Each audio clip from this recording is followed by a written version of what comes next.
Scott Agnes. Hey, Myles, just to start, I'm curious how you spent the last, you had a different off season going to Santa Barbara. What did you try to get accomplished? What do you feel good about coming into training camp? I just knew that we weren't gonna have a lot of time, in the off season. Full disclosure, I expected us to start in December. I know a lot of people were speculating about January or March, but I wanted to prepare as such as we were starting as early as possible. So going out to California was good. It's a different vibe, different environment for me. P3, I was working out at P3 out there, just working on my lower body, just working on getting a stronger base, be able to move a little bit quicker, a little bit stronger, get a little bit stronger in my lower body. Only had 6 weeks to do it, but I'm feeling good, and I've definitely I've dropped some weight, but to make it make sense, like I'm still the same weight that I was last season, but my body composition has changed in a sense. So I'm feeling my body feels good. I'm feeling healthy, so I'm good to go. Wheat. Hey, Myles, what have been your early impressions of Coach Bjorkgren? And from everything he said, it seems that the style he wants to play really plays to your strengths. Do you agree with that? Yeah, most definitely. I've had great communication with him. I'm loving his energy. I've only been around him for a week now. He actually came out to Santa Barbara. We had some dinner together. We were able to talk about some things, but seeing him here in the lab, being able to work with him has actually been really cool. Kind of get his philosophy on things. I'm still learning the coaching staff as a whole. I know I've been working with Jeff Foster pretty closely, but everybody else, I'm still trying to learn names, still trying to. I said, Greg Foster. I don't know. I said Jeff Foster. Indiana. Who? Anyways, been able to work with everybody, so it's been cool. Gene Montgomery. Hey, Myles. Talking about the current situation dealing with the pandemic, I want to get your thoughts about yourself as well as the fans' perspective. So what is it about the game that keeps you engaged and motivated as a player during these unprecedented times?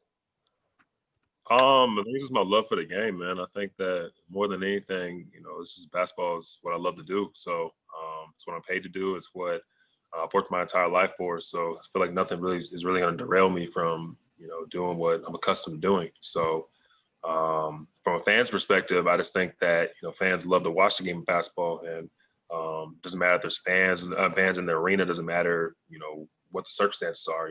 We're entertainment pieces, so people want to see us play, people want to see us perform. So the fact that we're able to, still go out there and play, as safely as possible, and have the viewership that we're accustomed to as well, is huge. So I just think that it's sports offer a nice little distraction from all the stuff that might be happening in the world, and it's something, like I said, something I love to do. So. J. Michael.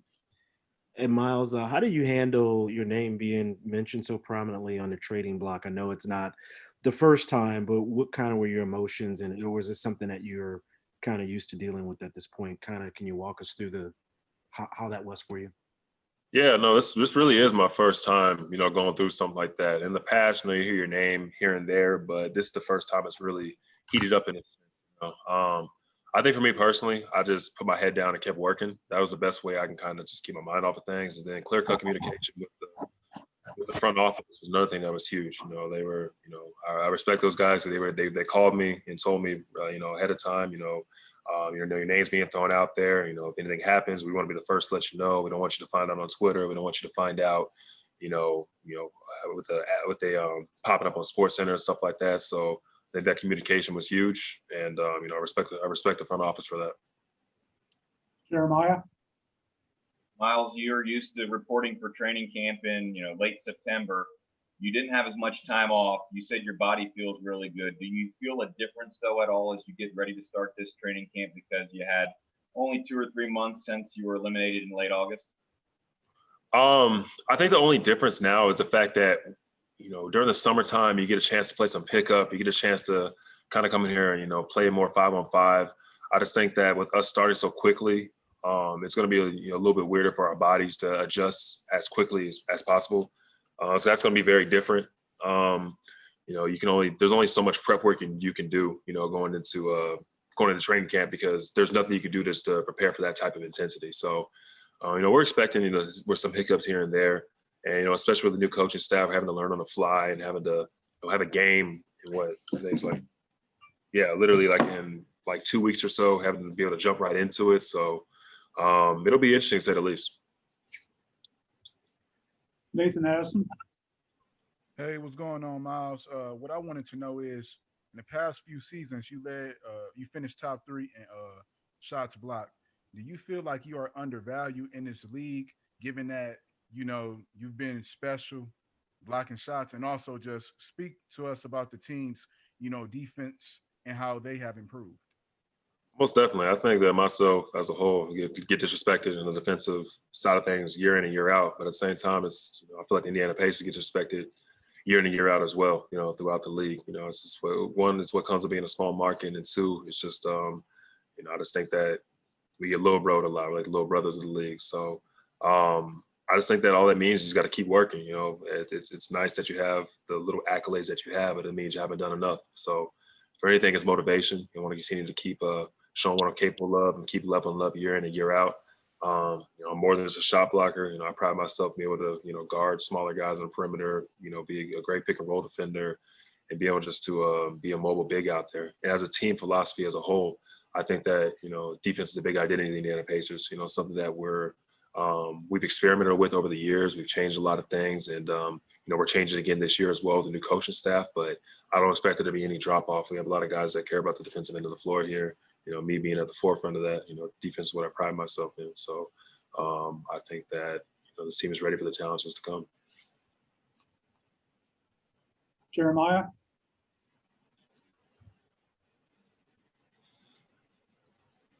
Coach Bjorkgren, I know you've been asked a lot about him, and you were able to talk with him in California. Domas referenced the Raptors style of play. Anything that you've seen early on that the style of play, what it'll be like for you this season? Hold on. My OCD is bothering me. There's no way I can there we go. I don't like the white walls, whatever. Anyway, so could you ask that again, Jeremiah? You said something about Coach Nate. Well, Domas referenced the style of play would be similar to what he saw from the Raptors. And obviously that's his connection, and that's kind of, the 3-point shooting. How much do you embrace that style, and what your role will be in that offense? Yeah, no, I've watched quite a bit of film on Toronto. Sorry, Jeremy Lamb's over here being a goofball.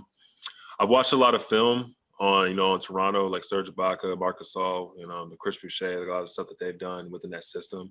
I just think it's very free flowing. It's a new age NBA, and I'm excited for what's to come. I think that I'll be able to have a little more freedom, within this style of offense, be able to kind of go out there, shoot the ball a bit more, and just continue to be myself. I just think that it fits my style of play, more than anything. So I'm excited for what's going to develop here over the next couple of days. So yeah. Kevin Bowen. Hey, Myles, based off what you were hearing, did you think you were going to be traded? I mean, oh, bro, that's a funny question, bro. I don't know how to answer that. It's like, I see Twitter, I see, Instagram, I hear stuff, but you never know. I mean, so the most clear cut way I can answer that is I had communication with my front office, and they're basically saying that, anything can happen, but, we're not, it's, yeah. So I don't know how to answer that. I mean, yes, no, maybe. Montgomery. Hey, looking forward to January and MLK Day. Remembering Dr. King's birthday is always important, but this year it takes on a special significance with the renewed focus on social justice around the country. Mm-hmm. Given the events of 2020, how do we honor the legacy of Dr. King, and what does it stand for in 2021? All right. That's a very open-ended question. I don't want to just jump right into that. I think that as a whole, with everything that's going on this year, I think that we don't want to lose momentum with, what we had before the bubble and kind of our social justice reform. I think there's been a lot of conversation with it. I think there's been a lot of initiatives that the NBA is trying to put forward. I just think that more than anything, going into this next season, we have our video tributes, we have our remember Dr. King's legacy in a sense, but I think that it stands for something more than that. I think going into 2021, we want to be able to, as a brotherhood, as in the NBA, be able to continue to shed light on what's still going on, in the U.S. I just think that it doesn't get as much media coverage, especially with COVID being the forefront of the headlines and whatnot.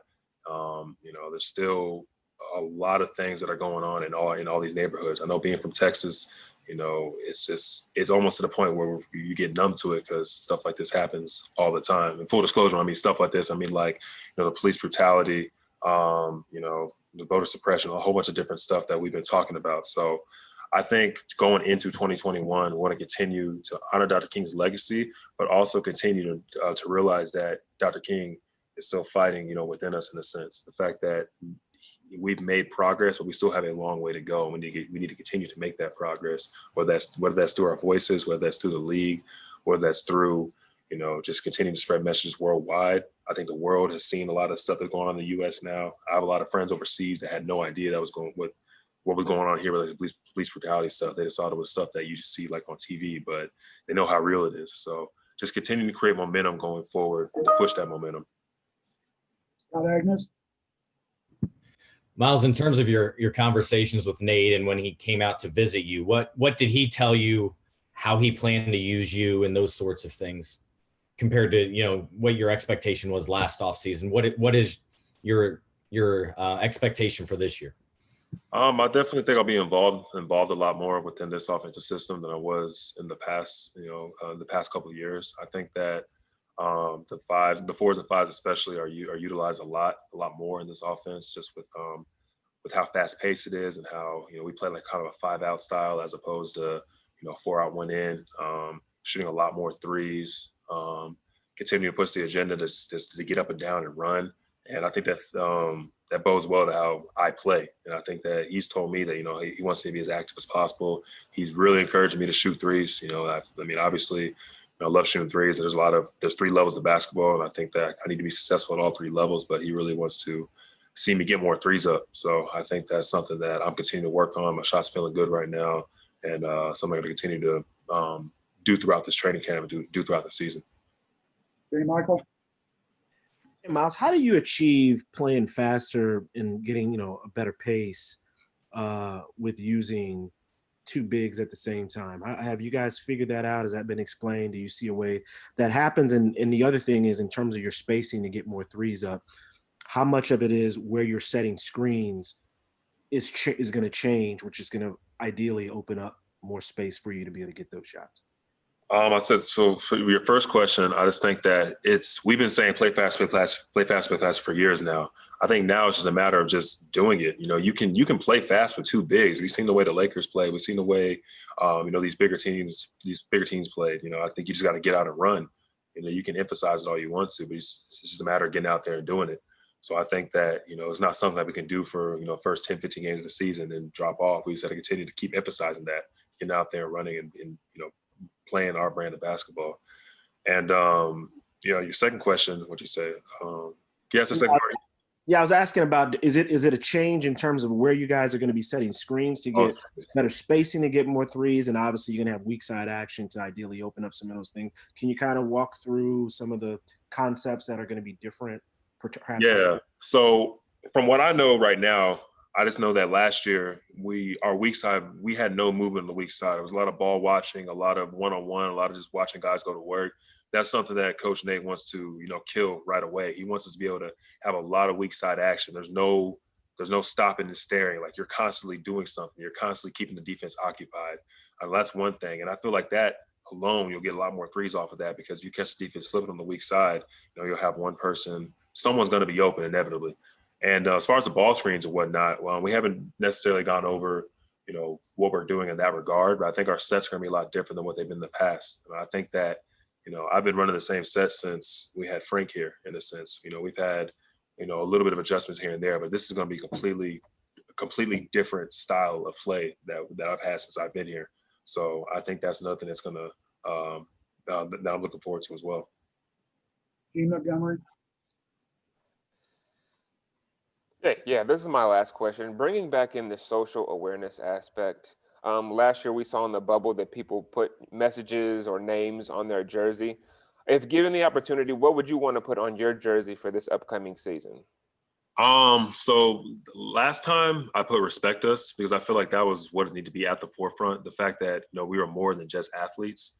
I haven't necessarily put thought into what I would want to put on my jersey this year. I probably wouldn't want to repeat it. Now that I got the respect us, message across, I want to get something else across. So I don't want to just say something that I haven't had any context behind. I'm not exactly sure what I would put there, but I still do stand by, what I had on my jersey during the bubble. Is the fact that, we're more than just athletes, we're people here too. We have families, at the end of the day, when we retire, take these jerseys off, we're just African-American men, walking around just like everybody else out here. It's almost like when we put the jerseys on, we have, a superhero cape on, where people think we're untouchable, but that's not the case. But I haven't put thought into what I would put onto it yet, but I put on my jersey yet. But given the opportunity, I definitely put something. J. Michael, do you have another question? Okay. No. All righty, Myles. That's it. Cool. All right, John. Thanks, Myles.